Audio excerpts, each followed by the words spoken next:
Start करते हैं। मनोविश्लेषणात्मक सिद्धांत। मनोविश्लेषणात्मक सिद्धांत पूछे तो सिगमंड फ्राइड ने दिया था। Sigmund Freud. सिगमंड फ्राइड ने इस सिद्धांत को लगभग 1900 ईस्वी में दिया, लेकिन इसका विकास पूछे तो लगभग 1920 ईस्वी में इस सिद्धांत का विकास हुआ था। ठीक है। और इसने मन की 3 अवस्थाओं का अध्ययन किया, चेतन, अचेतन और अचेतन। मन की 3 अवस्थाओं को बताया तो सबसे पहले इसने ये जो चेतन, अचेतन और अचेतन मन की अवस्थाएं हैं, इसमें 2 प्रकार का इसने सबसे पहले आकारात्मक सिद्धांत, जिसके अंदर इसने 3 प्रकार की अवस्थाओं चेतन, अचेतन और अचेतन मन की अवस्थाओं का अध्ययन किया। और दूसरा इसने जो सिद्धांत है इसके अंदर वो दिया था गत्यात्मक या संरचनात्मक, गत्यात्मक या संरचनात्मक मॉडल। गत्यात्मक मॉडल या संरचनात्मक मॉडल भी इसे बोल सकते हैं, और इसको बोलेंगे आकारात्मक मॉडल, जिसके अंदर इसने 3 प्रकार की अवस्थाओं का अध्ययन किया। सबसे पहले इसने एक डायग्राम के द्वारा अपने को समझाया कि मन होता है वो 3 प्रकार की अवस्थाओं में बंटा होता है। ये इसने पानी का एक बड़ा बर्तन लिया, उसके अंदर इसने बर्फ के टुकड़े को डुबो दिया। अब इसके अंदर इसने बताया कि जो सबसे पानी के अंदर ऊपरी भाग दिखाई दे रहा है वो तो होता है चेतन मन, जो होता है मस्तिष्क का 1/10 भाग या 10%। और जो ये बड़ा भाग अपने को दिखाई दे रहा है अचेतन मन, ये होता है मस्तिष्क का 90% या 1/90 भाग। ये मस्तिष्क का सर्वाधिक बड़ा भाग होता है अचेतन मन। ठीक है। और इसके बीच में जो ये वाली अवस्था है इसको अचेतन या अवचेतन मन बोलेंगे, जो चेतन और अचेतन के बीच, ठीक है, चेतन और अचेतन के बीच पुल का कार्य करता है, सेतु का कार्य करता है, इसे बोलेंगे अचेतन या अवचेतन। अब ये होता क्या है?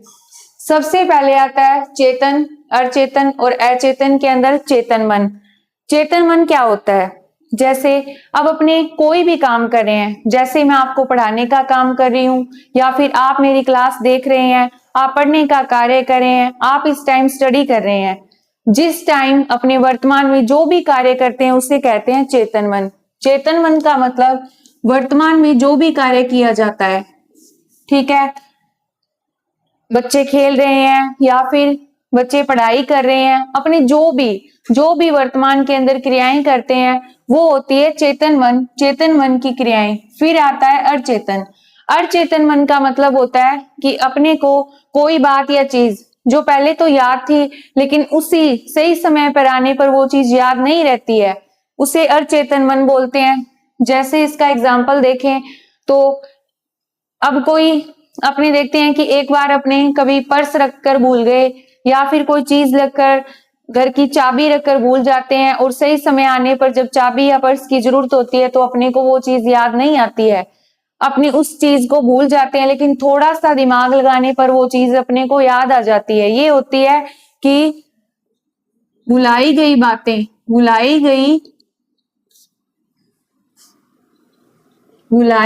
गई बातें जो थोड़ा याद करने पर अचेतन मन में आ जाती है, या मन में अचेतन या मन में आ जाती है। ठीक है। जैसे एक और एग्जांपल देखें कि एक बच्चा है, वो सोच रहा है उसके फ्रेंड का नाम उसे पहले तो याद था, जब वो बचपन में उसके साथ खेलता था, उसके साथ पढ़ने जाता था, लेकिन वो अब उसका नाम याद नहीं कर पा रहा है। अब जब वो उसके सामने उसका फ्रेंड आ जाता है तो उसका नाम उसे पहले तो याद था कि उसका नाम मोहित, सुमित या जो भी उसका नाम है उसको याद था, लेकिन फ्रेंड जैसे ही उसके सामने 10 या 20 साल के बाद में उससे मिलता है तो वो उसका नाम भूल जाता है। मतलब जिस टाइम उसको उसके नाम की जरूरत थी या जिस टाइम वो उससे मिलता है तो उसका नाम भूल जाता है। फिर वो सोचता है कि अरे पहले तो मुझे इसका नाम याद था लेकिन मैं अब इसका नाम भूल चुका हूँ। वैसे ही एक और एग्जाम्पल देखें कि 2 दोस्त है, वो आपस में बातचीत करते हुए पेपर के बाहर, एग्जाम हॉल के बाहर जब वो पेपर देकर आते हैं तो वो बातें कर रहे हैं क्वेश्चंस के बारे में कि ये क्वेश्चन कैसे आया, इसका आंसर ये कैसे हुआ। अब वो जब दोस्त है वो सोचता है कि इसका आंसर तो मुझे याद था, लेकिन वो क्लास के हॉल के बाहर आने से भूल गया, और जैसे ही वो घर पे पहुंचता है तो उसको वो चीज याद आ जाती है। मतलब एक बार के लिए वो उसको भूल जाता है, लेकिन थोड़ा सा दिमाग पे जोर देंगे तो वो चीज याद हो जाएगी। ये होता है चेतन मन। फिर आता है अचेतन मन। अचेतन मन के अंदर होता है कि हमारी दमित इच्छाएं जो हमने दबाव के कारण दबा ली है। दमित इच्छाएं या इंसान की जो भी इच्छाएं होती है, इंसान की जो भी इच्छाएं जिनकी पूर्ति करना संभव नहीं होता है, पूर्ति करना संभव नहीं।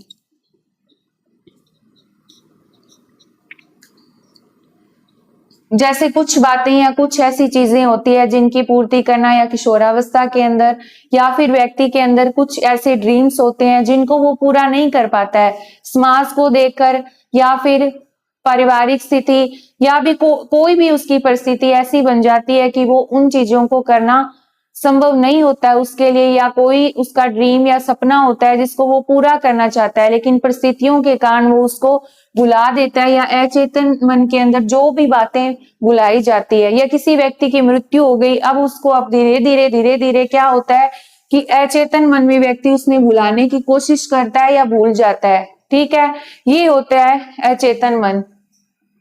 ये 3 प्रकार की अवस्थाएं पढ़ ली, चेतन, अचेतन और अचेतन मन। उसके बाद में आता है संरचनात्मक सिद्धांत के अंदर, गत्यात्मक मॉडल के अंदर 3 प्रकार का अहम होता है। सबसे पहले आता है इदम, दूसरा ईगो और तीसरा सुपर ईगो। ठीक है, इसका मतलब क्या है?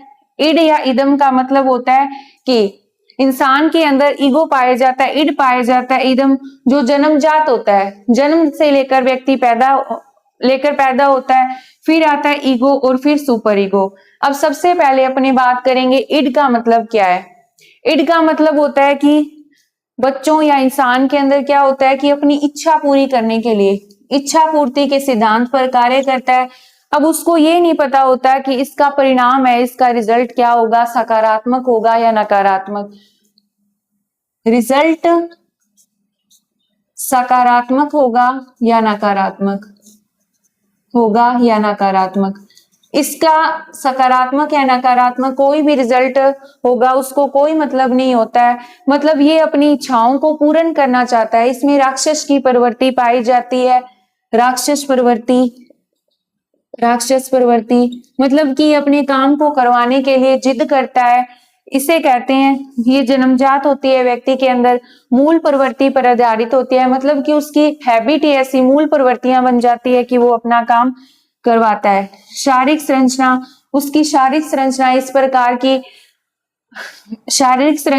प्रकार की बन जाती है, या इच्छाएं इस प्रकार की होती है कि वो उस काम को करने के लिए जिद करता है। दैत्य या पशुत्व बोलेंगे, और इसको प्राकृतिक भी बोलेंगे। प्राकृतिक मतलब व्यक्ति के अंदर ये नेचुरल पाई जाती है। अब इसका एक एग्जाम्पल देखेंगे कि एक बच्चे को भूख लगी है। अब उसको भूख लगी है और वो रेडी के ऊपर क्या देखता है कि सेब देखता है, केले देखता है। अब वो सोचता है कि मैं इन केलों को चुरा लूं। अब वो उसका परिणाम नहीं सोचता कि उसे डांट पड़ेगी, नकारात्मक या सकारात्मक उसके साथ क्या होगा, लेकिन वो उसको चुराने की पूरी कोशिश करता है। तो उसके अंदर इड पाया जाता है, उसके अंदर इदम पाया जाता है कि मतलब वो अपनी भूख को मिटाने के लिए, अपनी इच्छा पूर्ति के लिए इड उसके अंदर पाया जाता है। फिर आता है ईगो। ईगो का मतलब होता है कि वर्तमान या वास्तविकता को जानना। मतलब अगर बच्चा वास्तविकता को जान जाता है तो बच्चा उस काम को नहीं करेगा। उसके अंदर ना पूर्णता ना ही आदर्शवादी, मतलब वो ना तो पूर्ण परिपक्व होता उस चीज के बारे में, और ना ही उसके अंदर आदर्शवादी विचार पाए जाते हैं कि वो इस काम को करे या ना करे। बीच का मार्ग वो इसको अपनाता है, बुद्धि से कार्य करता है, या कार्यपालक शाखा भी इसको बोलते हैं।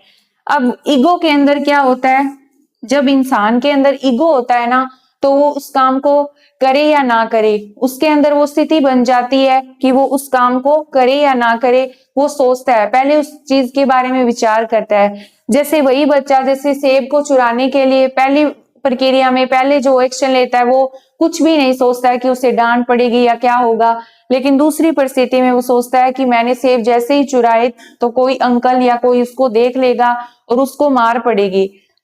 मतलब उसके परिणाम के बारे में जब वो सोचने लग जाता है, उसके अंदर ईगो सेंट्रिज्म पाया जाता है। और वो पूर्णता मतलब आदर्शवादी बन जाता है और वो उस काम को करने से पहले सोचता है या उस कार्य को नहीं करता है। ये ईगो हो गया जो वर्तमान परिस्थितियों को जानता है, ठीक है। उसके बाद में आता है सुपर ईगो। सुपर ईगो को अपने बोलेंगे परा अहम या अहम की स्थिति। सुपर ईगो में जो बालक होता है उसमें देवत्व को भाव पाया जाता है, मतलब वो भगवान को मानता है, उसे पता है कि भगवान उसे देख रहे हैं या कोई भी बड़ा व्यक्ति, बड़ा आदमी उसे देख रहा है और उसे ये कार्य नहीं करना चाहिए। उसमें नैतिक आदर्श का भाव पाया जाता है, मतलब उसके अंदर है डिसिप्लिन पाया जाता है, आदर्श पाए जाते हैं, संस्कार पाए जाते हैं कि वो उस काम को नहीं करेगा। मतलब अब वो एग्जाम्पल देखें कि रेडी के ऊपर जब वो सेब पड़े थे और वो चुराने की कोशिश या चुरा लेता है तो वो सोचता है कि नहीं, मुझे ये नहीं चुराने, क्योंकि ये रेडी वाले अंकल मेहनत कर रहे हैं, मजदूरी कर रहे हैं अपनी, और ये मतलब कि मुझे ऐसा काम नहीं करना चाहिए। या फिर भगवान उसे देख रहे हैं या कोई भी आस पड़ोस या अंकल आंटी उसे देख रहे हैं और उसको डांट पड़ेगी, या उस ये जो काम कर रहा है, ये चोरी करना उसके लिए पाप है, उसको ये चीजें समझ में आने लग जाती है कि मुझे चोरी नहीं करनी चाहिए, मुझे अच्छा काम करना चाहिए, मुझे घर पे जाकर या पापा मम्मी से पैसे मांगकर उस चीज को खाना चाहिए। मतलब उसके अंदर पूर्ण आदर्शवादी स्थिति बन जाती है। अब एक और एग्जांपल देखें कि एक बच्चा, छोटा बच्चा अपनी मम्मी के साथ मार्केट में जाता है। अब वो मार्केट में जाता है तो मम्मी के सामने जिद करता है कि मम्मी मुझे चॉकलेट चाहिए। अब उसे नहीं पता कि उसकी मम्मी के पास पैसे है या नहीं, मम्मी उसको दिलवाएगी या नहीं दिलवाएगी, उसको मार पड़ेगी या नहीं पड़ेगी, वो बिल्कुल भी कुछ भी नहीं सोचता है। तो उसके अंदर इड इदम की प्रवृत्ति पाई जाती है। अब दूसरी स्थिति में क्या होता है कि बच्चा सोचता है कि मम्मी उसे मारेगी, या फिर वो क्या करता है कि सोचता है कि मुझे घर पे जाकर मम्मी को आराम से बोलना चाहिए, और वो अपनी मम्मी को आराम से बोलेगा तो उसकी मम्मी उसकी बात सुनेगी और उसे चॉकलेट दिलवा देगी। तो ये उसकी